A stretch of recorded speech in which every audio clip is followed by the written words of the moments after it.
Bienvenue sur RTI 1. Madame, Monsieur, bonjour. Voici les titres.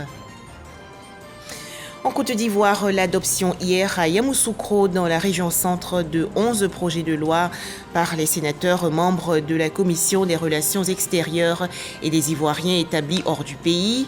11 textes votés à l'unanimité pour créer des rapports harmonieux entre Abidjan et le reste du monde. Toujours en Côte d'Ivoire, le lancement il y a quelques jours du projet intitulé « Un village, 5 hectares de forêt ». C'est une initiative du ministère des Eaux et Forêts visant à restaurer le couvert forestier du pays. À noter plus de 8000 villages concernés par ce programme. Enfin, au Sénégal, 10 ans de réclusion criminelle requis contre l'opposant Ousmane Sonko pour viol. Un conseil des ministres aujourd'hui en Côte d'Ivoire. Les travaux et échanges se sont déroulés au palais présidentiel dans la commune du Plateau en présence du chef de l'État Alassane Ouattara. Les explications détaillées dans nos prochaines éditions. Je vous l'annonçais dans les titres, 11 projets de loi ont été présentés hier à la Commission des relations extérieures et des Ivoiriens établis hors de Côte d'Ivoire. À noter que les sénateurs de cette commission ont voté à l'unanimité ces 11 projets de loi.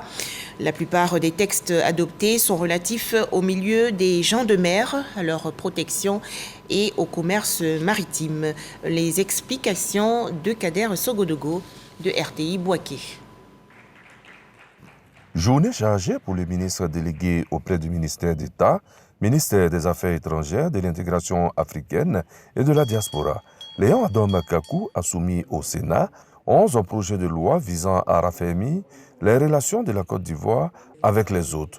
Entraide judiciaire et d'extradition contre le terrorisme, transport maritime, pêche, travail maritime, protection et utilisation des cours d'eau transfrontalières et des lacs internationaux, pollution des mers, organisation islamique pour la sécurité alimentaire, l'abolition de la peine de mort, création de l'Agence africaine de médicaments et le projet de loi portant statut de réfugié.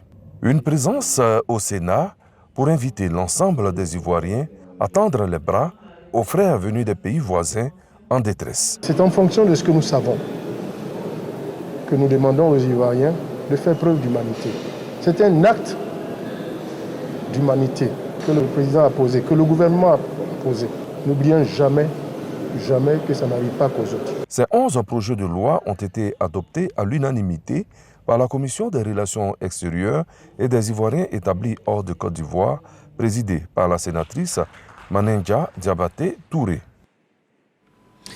Du matériel roulant et des équipements médicaux d'une valeur de 9 milliards de francs CFA offerts récemment au ministère de la Santé, de l'Hygiène publique et de la couverture maladie universelle. C'est un don de l'Allemagne et du Canada.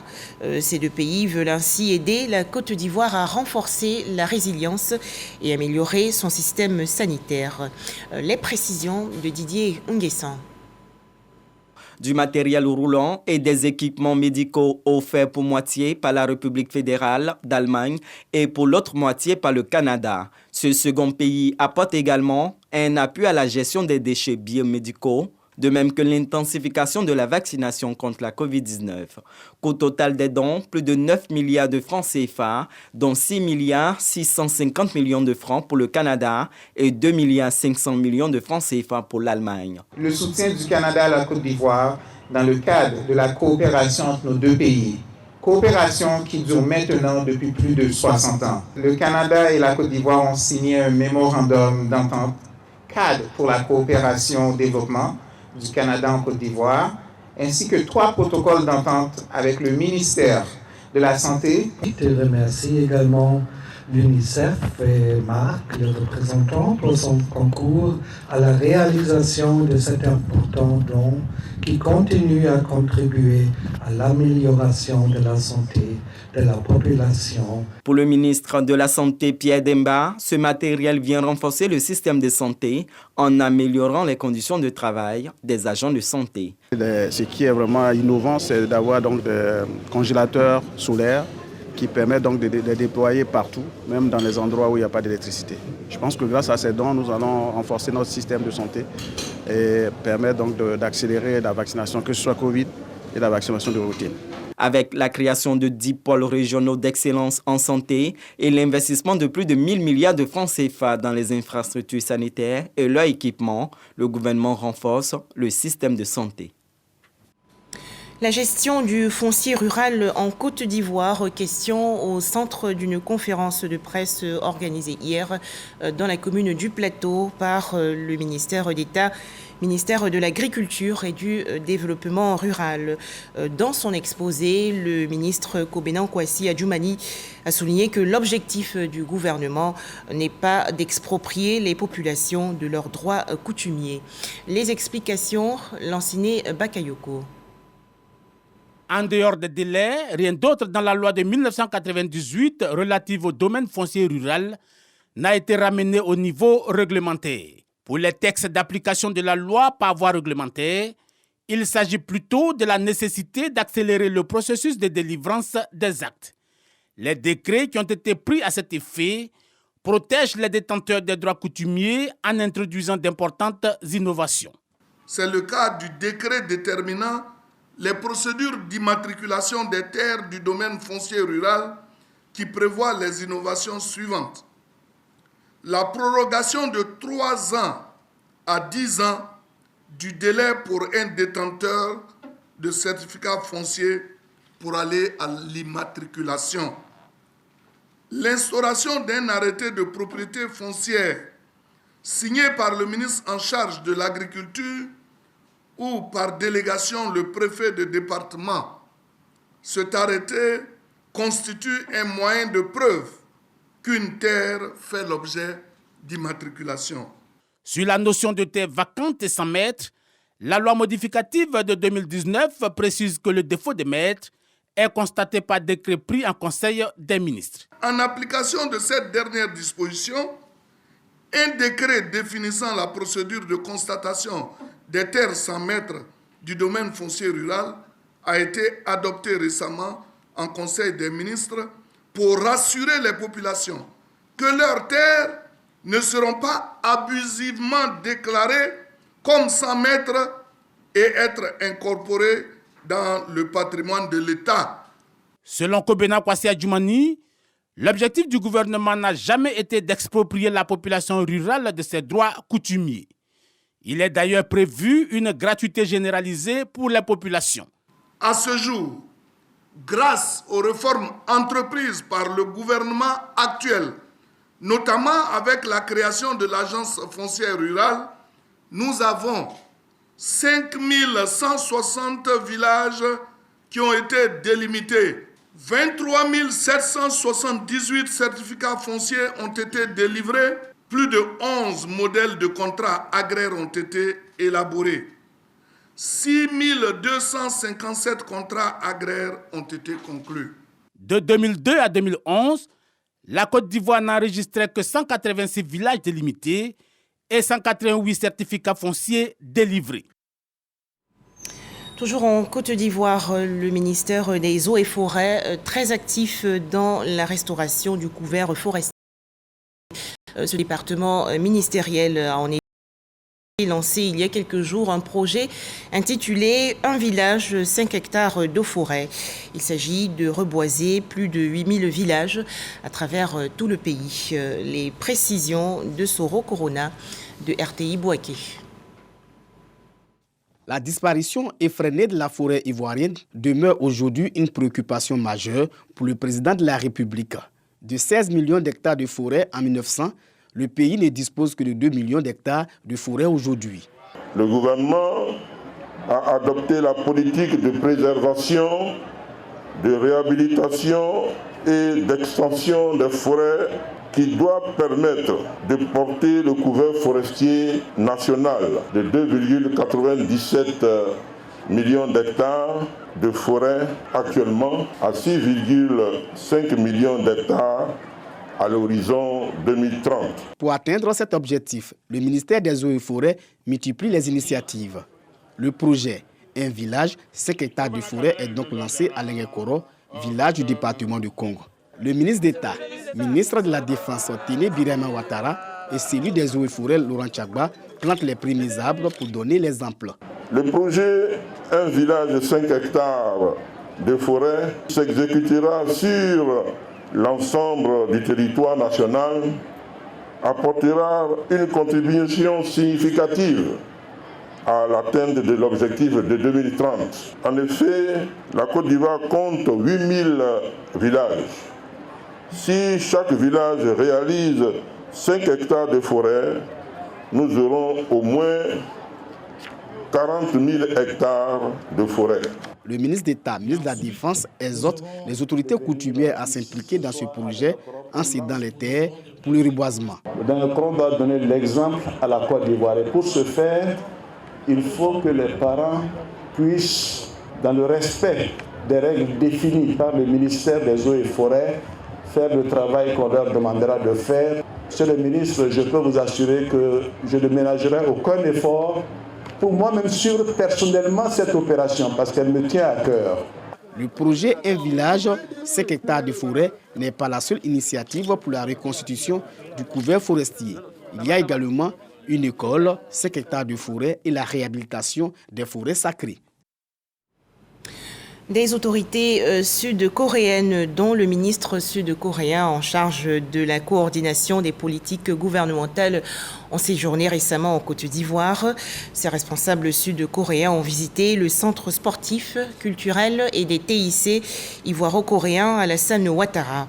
Cet édifice situé dans la commune d'Adjamé est le fruit de la coopération entre la Côte d'Ivoire et la Corée du Sud. Découvrons-le avec Didier Nguessan. Le ministre sud-coréen en charge de la coordination des politiques gouvernementales visite le centre sportif, culturel et des TIC ivoiro-coréens Alassane Ouattara. Cette visite porte sur des investissements et l'aide au développement que la Corée du Sud apporte à la Côte d'Ivoire. Ce centre développe les échanges culturels et sportifs entre les deux pays. C'est une visite exploratoire, voir la réalité du centre, savoir s'il fonctionne. Mais il est venu voir qu'est-ce que ce centre-là peut encore attendre la Corée. C'est encore là la preuve que son Excellence Alassane Ouattara, président de la République Côte d'Ivoire, a toujours une vision prospective.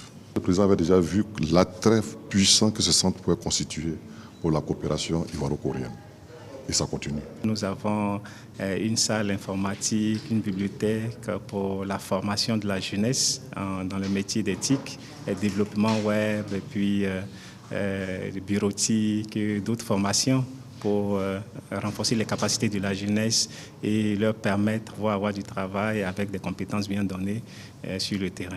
Ouvert depuis maintenant 1 an et demi, ce centre est le fruit de la coopération entre la Côte d'Ivoire et la Corée du Sud. Je suis très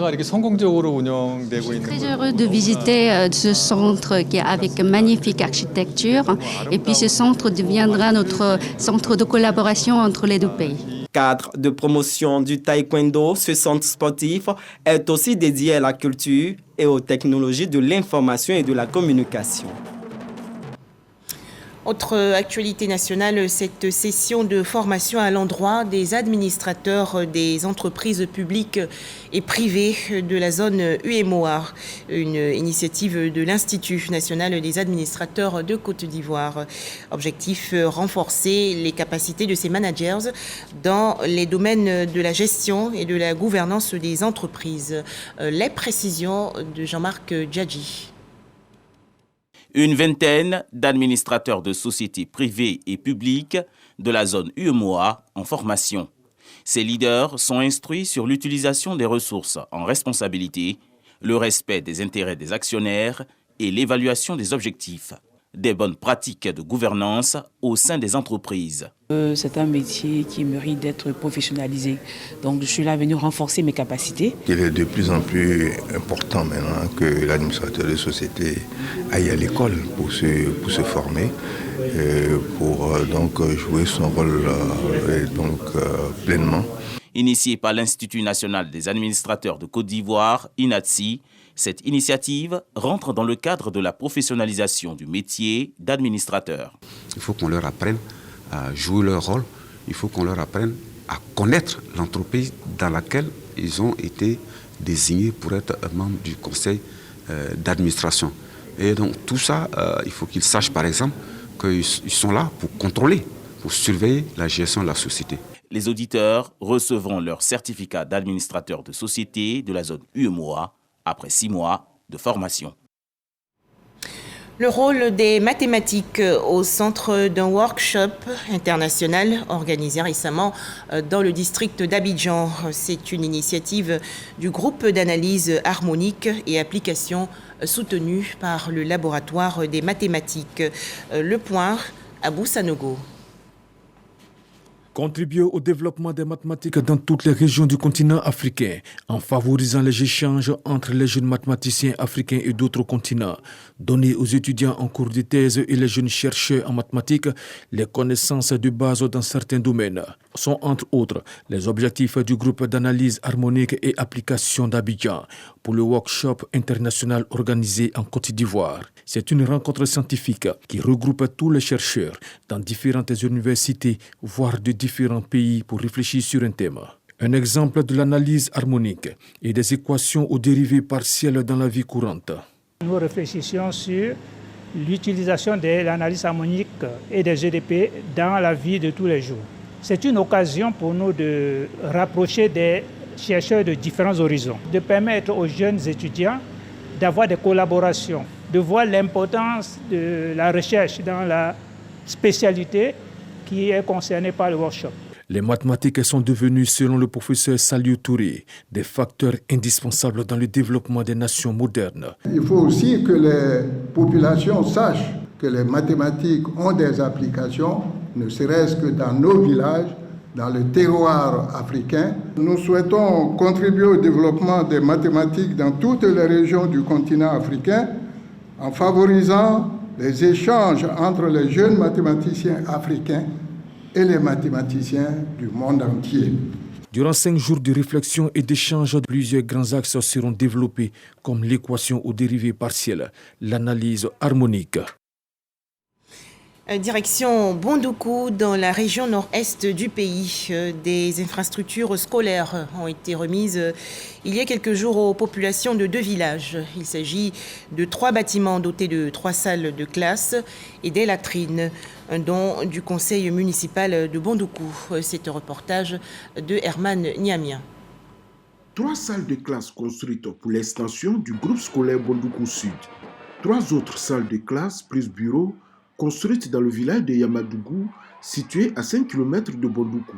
Et enfin, un bâtiment de 3 salles de classe à Alaladougou, village de la commune de Bondoukou. Ces infrastructures scolaires offertes aux populations sont l'œuvre du conseil municipal de Bondoukou qui entend rapprocher l'école des apprenants. Nos enfants ont des capacités intellectuelles intrinsèques, de sorte que s'ils sont mis dans de bonnes conditions d'apprentissage, les résultats scolaires suivront inéluctablement. Et demain, nous aurons des cadres bien formés pour assurer la relève.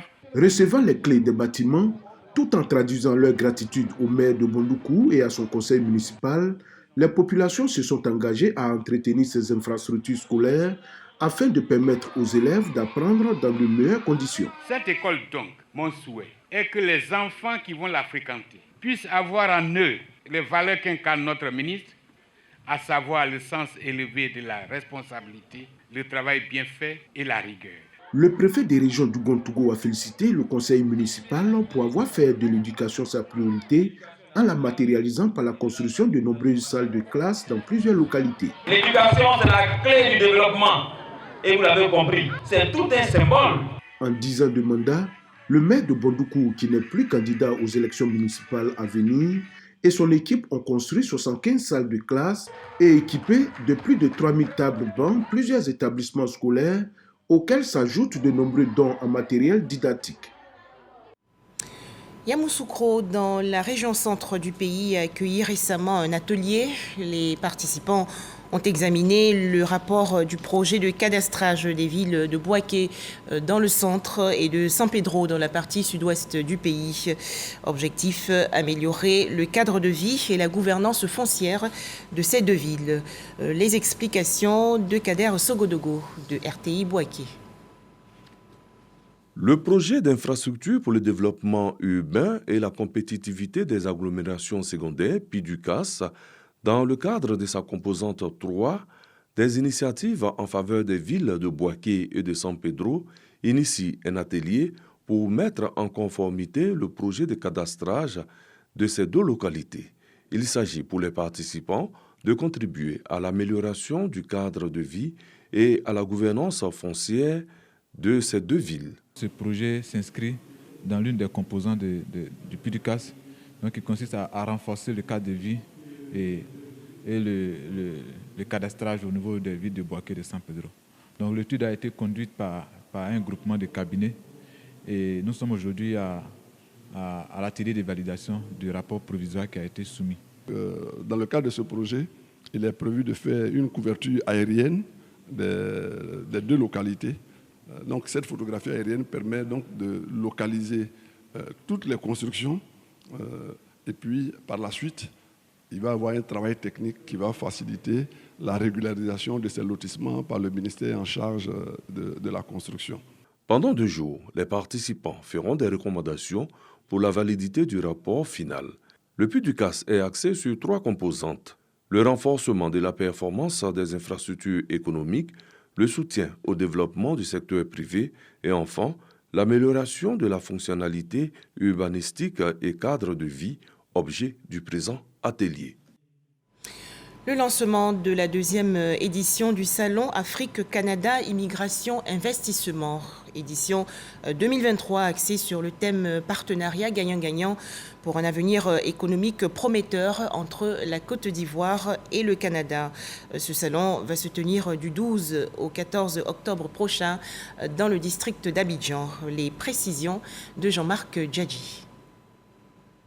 La 2e édition du Salon Afrique-Canada Immigration Investissement SACI se tiendra du 12 au 14 octobre 2023 à Abidjan. L'information est donnée par le comité d'organisation.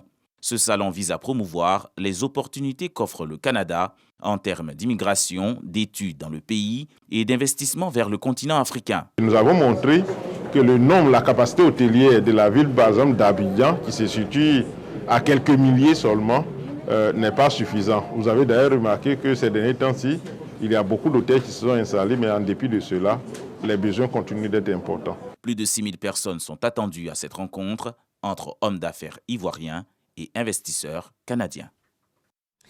Agboville, dans la région sud du pays, va accueillir du 1er au 3 juin prochain la 4e édition du Seyeye Festival. Une rencontre pour faire la promotion du patrimoine culturel des peuples Abé et Krobou.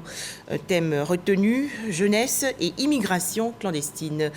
Pour en parler, Serge Pacôme Didi et Didier Nguessan. Jeunesse et immigration clandestine, une problématique d'actualité sur laquelle porteront les réflexions du Seyeye Festival à Agboville.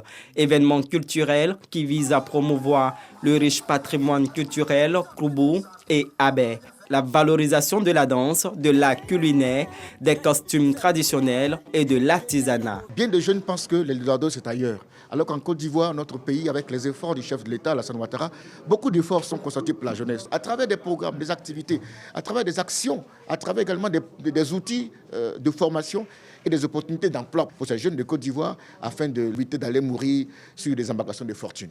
Il y aura pas mal d'activités, notamment une vaste campagne régionale d'hygiène bucco-dentaire. Nous aurons des dons de vivres, de non-vivres. Nous aurons également la découverte de notre département, de notre région. J'avais déjà entendu parler le Seyeye Festival et ce que j'ai vu tout à l'heure en image et l'exposé du commissaire général me conforte dans l'idée que Seyeye s'annonce comme un grand événement culturel en Côte d'Ivoire. Seyeye signifie réjouissance en langue abé. C'est un cadre de rencontres, d'échanges et de brassage des peuples dans leur diversité et d'opportunités d'affaires. Défilés carnavalesques, prestations artistiques, concerts sont entre autres les activités qui égayeront les nombreux festivaliers attendus les 1er, 2 et 3 juin prochains au quartier Château Agboville, place de l'Allocodrome.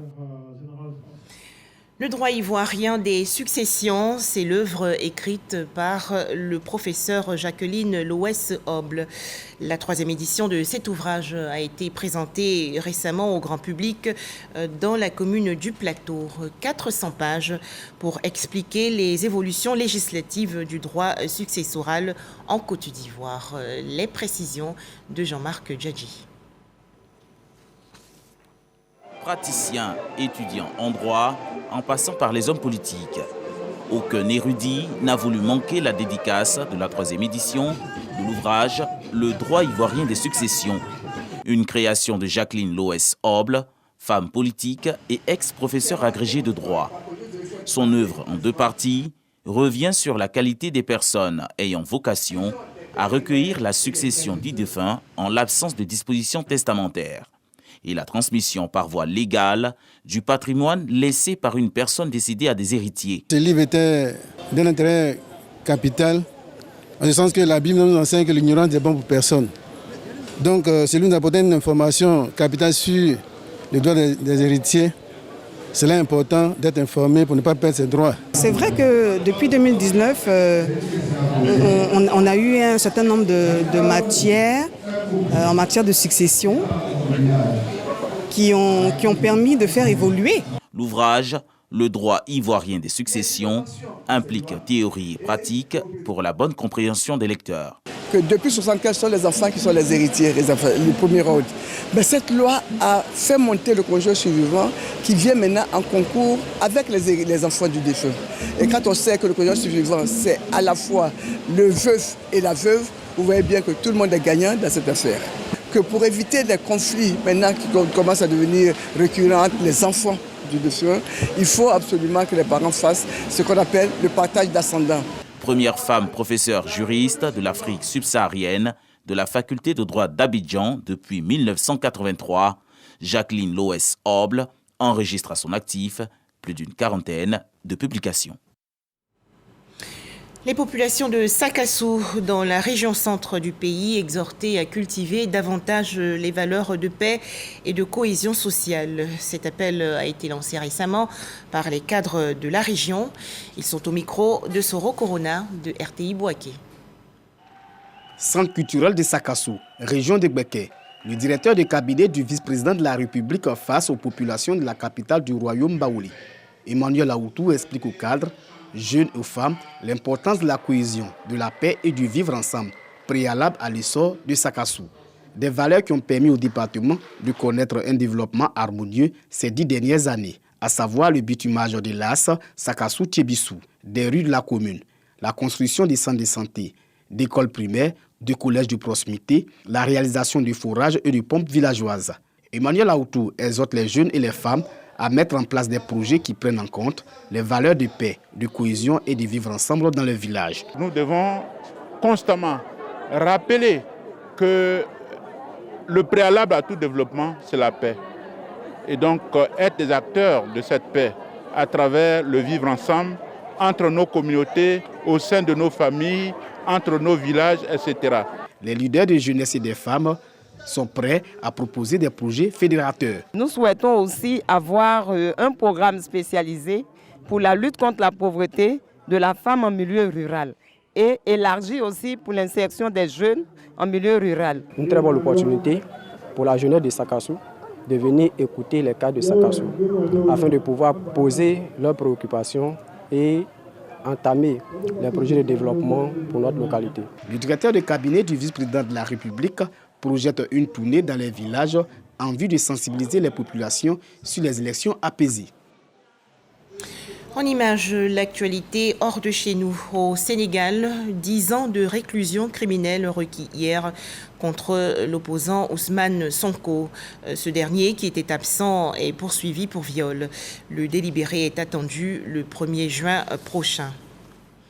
Enfin, en France, le Sénat a voté hier à l'unanimité un projet de loi visant à restituer les biens culturels spoliés aux populations juives par les soldats nazis lors de la Seconde Guerre mondiale. Voilà, c'est la fin de ce journal. Merci à vous tous de nous avoir suivis.